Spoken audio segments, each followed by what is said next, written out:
Battle of Ain Jalut. By sunrise on the 3rd of September 1260, the Jezreel Valley was already overcrowded. Nearly 40,000 men and horses stood packed beneath Mount Gilboa, pressed into ground too narrow for escape. Dust hung in the air before the first arrow flew. On one side stood the Mongol army, commanded by Kitbuka, a veteran general left in Syria after Hulagu Khan withdrew much of the Mongol force east. Just 2 years earlier, these same armies had destroyed Baghdad, killing hundreds of thousands and erasing the Abbasid Caliphate. Entire cities had surrendered without resistance. On the other side were the Mamluks of Egypt, led by Sultan Qutuz and his general Baibars. Former slave soldiers, they marched north from Cairo, knowing that delay meant the war would reach the Nile. When the fighting began, the valley became a trap. Cavalry charges collapsed almost immediately into close combat. Horses crashed into men with nowhere to turn. Arrows were fired from only a few steps away. Wounded soldiers fell under hooves and were crushed where they lay because there was no space to pull them back. Bodies piled in the dust. By the end of the day, most of the Mongol army was dead. Contemporary accounts describe only a few hundred escaping. Thousands were killed in the fighting. Others were captured and executed. Kitbuka was taken alive and beheaded, his death marking the first destruction of a Mongol field army in open battle. Corpses remained in the valley. Animals fed on the dead. Survivors moved among the bodies, searching for weapons or wounded comrades still breathing. The land was unusable for weeks. Ain Jalut lasted 1 day. The suffering continued long after the armies left. Battle of Hastings, 1066. In October 1066, King Harold Godwinson marched south after already fighting one major battle weeks earlier. His army had defeated a Viking invasion in the north but lost thousands in the process. The survivors marched nearly 400 kilometers in total, wounded, exhausted, and undersupplied. Near Hastings, around 15,000 to 20,000 English soldiers formed a shield wall on a ridge. They had almost no cavalry and very few archers. What they had was position and discipline. Below them stood William of Normandy with 7,000 to 8,000 troops, including heavy cavalry England had never faced in large numbers. The fighting lasted all day. Arrows struck shields. Infantry smashed into the English line. Bodies stacked at the base of the ridge. Blood mixed with rain and mud. When parts of the English line broke formation, Norman cavalry charged into the gaps. Men were cut down from behind. Retreat turned into collapse. By sunset, 6,000 to 10,000 soldiers were dead. King Harold was killed during the final fighting. His army disintegrated. The field was stripped. The wounded were abandoned. The consequences followed fast. William marched on London and crowned himself king within weeks. English nobles were removed. Land was seized. Power shifted overnight. In the years that followed, entire regions were burned during campaigns to crush resistance. Crops were destroyed. Famine spread. Tens of thousands died without ever seeing a battlefield. Battle of Kalinga, 261 BCE. In 261 BCE, Emperor Ashoka sent the Mauryan army into Kalinga, a coastal region on India's eastern shore near today's Odisha. Kalinga was not empty land. It was a working region, supported by farms, ports, towns, and trade routes linking the interior to the sea. The Mauryan Empire was already strong. This war was not fought to survive. It was fought to take control.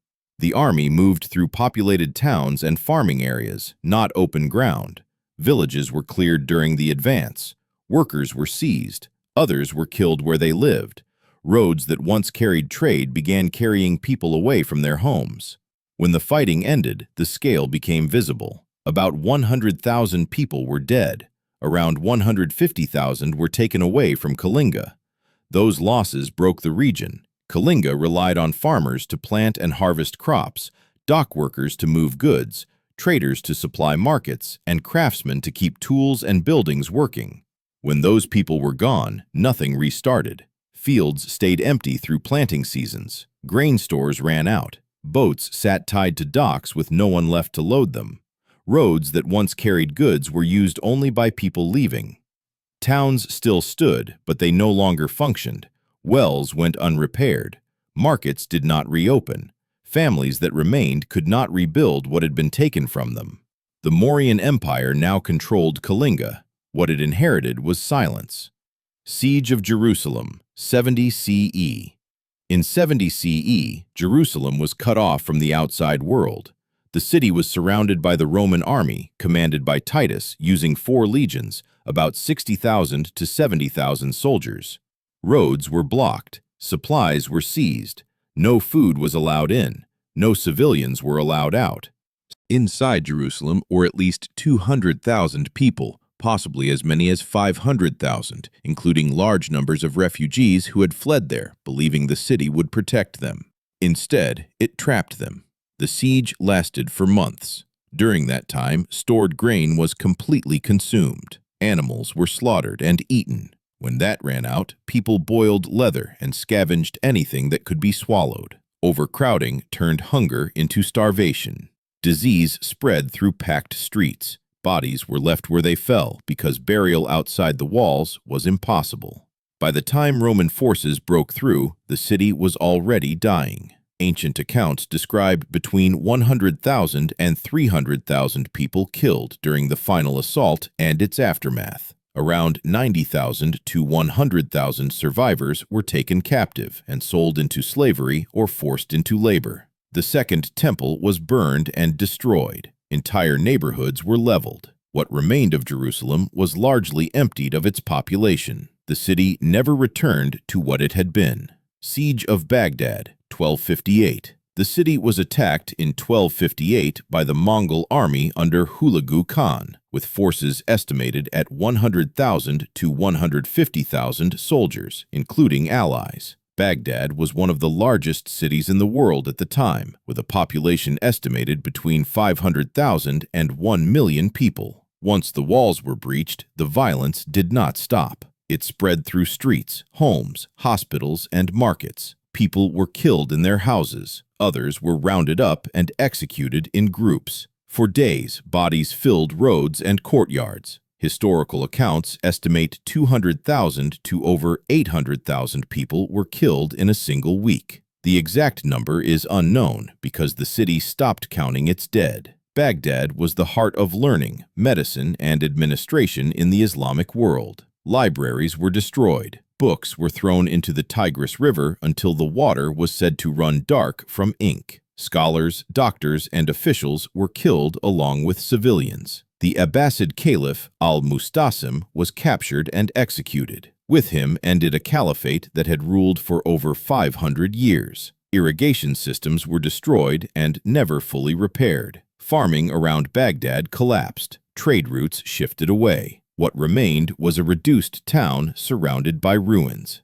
Battle of the Somme, 1916. On July 1, 1916, British soldiers climbed out of trenches along the Somme River in northern France and advanced across open ground toward German defensive positions protected by trenches, bunkers, and machine guns. The attack was planned by British and French commanders to break the German line after a week-long artillery bombardment that was expected to destroy enemy defenses. It failed to do so. German positions remained intact. As soldiers advanced, they were cut down in full view of their own lines. On the first day alone, the British Army suffered about 57,000 casualties, including around 19,000 killed, making it the deadliest day in British military history. The fighting continued for more than 4 months, from July to November 1916. Attacks and counterattacks followed along the same ground. Villages changed hands repeatedly. Advances were measured in meters. By the end of the battle, total casualties reached around 1 million, including about 420,000 British,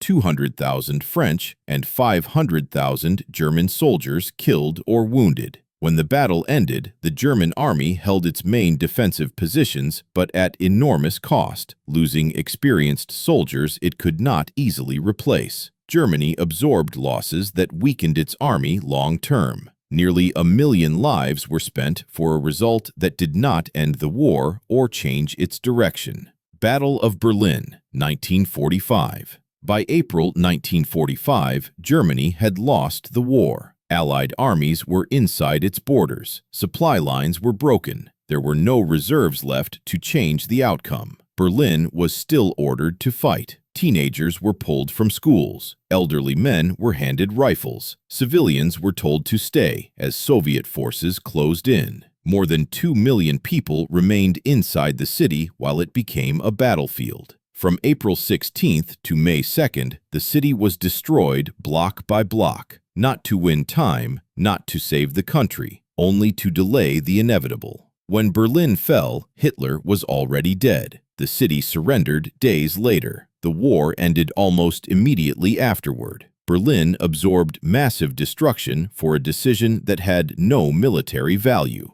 Homes were lost. Families were killed. A capital was ruined after the outcome was already fixed. Battle of Stalingrad, 1942 to 1943. Stalingrad was not fought to win ground, but fought because neither side would step back. By late 1942, German forces were deep inside the Soviet Union. Supply lines were stretched, winter was setting in, and the city of Stalingrad had little strategic value left. Factories were already damaged. Much of the population had fled. What remained was rubble. German and Soviet units were ordered to hold positions that no longer made sense. Buildings changed hands room by room. Floors collapsed while soldiers were still inside. Snipers hunted from broken staircases. Men lived for days in basements surrounded by corpses. Winter locked the city in place. Temperatures dropped below -30 degrees Celsius. Fuel ran out. Food froze. Wounded soldiers could not be moved and were left where they fell. Both sides lost men faster than they could replace them. When the Soviet counter-encirclement closed, the German Sixth Army was trapped. Supplies stopped arriving. Starvation followed. Soldiers ate horses, then rats, then nothing. By February 1943, the German army surrendered. Around 2 million soldiers and civilians were killed, wounded, or captured during the battle. The city itself was almost completely destroyed. Watch how the FBI and intelligence hunted history's top drug lords to see how empires built on fear were dismantled through surveillance, informants, and relentless pursuit, one target at a time.